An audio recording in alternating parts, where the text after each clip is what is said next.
Joined by manager Luke Garrard before we welcome Yeovil Town tomorrow afternoon, or evening I should say. Luke, you mentioned on Tuesday you were disappointed with the performance. Have you sensed a bit of reaction from the players coming into training this week? Yeah, it's been a positive reaction. Has to be. We've got one game left and we know what needs to happen in terms of the points return. Didn't watch the game back because the focus turns solely to Yeovil. 46th game to be played against a side that know their fate, and we need to ensure that we put on a performance to warrant 3 points. Yeah, how have preparations gone? Are you feeling ready for this game? Yeah, good. There's a good experience in our group. We've had that ever since I've been manager here. We like people that have been through the level, know the level, and we have that in abundance. And you look at the group we have available to us, there's an understanding and a knowledge and know-how of what tomorrow looks like. And everyone knows the magnitude of it. Everyone involved with the club, the supporters, the players. We haven't built it up any more than what it needs to be. And yeah, it's been the same week that we've had any other lead up to any other game. It's obviously self-pressure and ensuring that we go and do the business tomorrow to get, like I said, the 3 points. Yeovil Town, then, they're obviously already relegated. Is that something you almost have to be careful of if a team's got nothing left to play for? Are you aware of what the challenge is going to be tomorrow?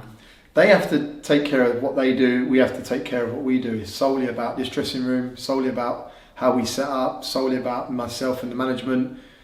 We concentrate on us, and that's what I've said. The message that will be to the players tomorrow, regardless of what's going on in their building, their dressing room, their changing room, behind the scenes, we can't control.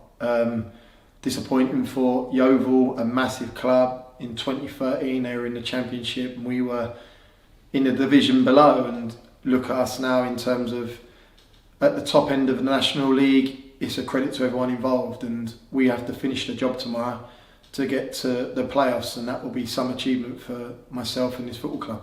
Yeah, 1 point is to achieve that.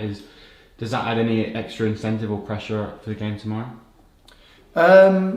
Again, the chairman does a presentation on the pitch today. You've shown me the footage before. He leaves the training ground with there's no pressure tomorrow. What's the worst that can happen? And like I say it all the time. I took over this job and we had a points return of saying like 0.9, and to stay in the division we needed to get it up to 1.3, and we were fortunate enough to do that. Yes, we're desperate to get in the playoffs. Yes, we're desperate to get out of this division, but I say this isn't pressure, and I'm excited for the task tomorrow to pit my wits against Mark Cooper, a Yeovil side that, like you said and suggest, we don't know where they're at mentally, but again, it's what we do.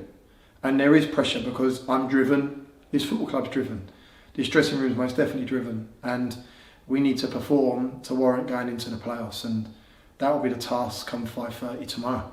Yeah, our final game at home as well. What's your message to fans, and how important will their support be tomorrow? Huge, obviously disappointing on Tuesday, but we're going to need them more than ever. They've been on some big moments and memories with us. None more so at home, the St Albans win, the AFC Wimbledon win. There's been some big wins on the road as away to Bournemouth, away to Bristol Rovers this year. Obviously the occasion at Everton.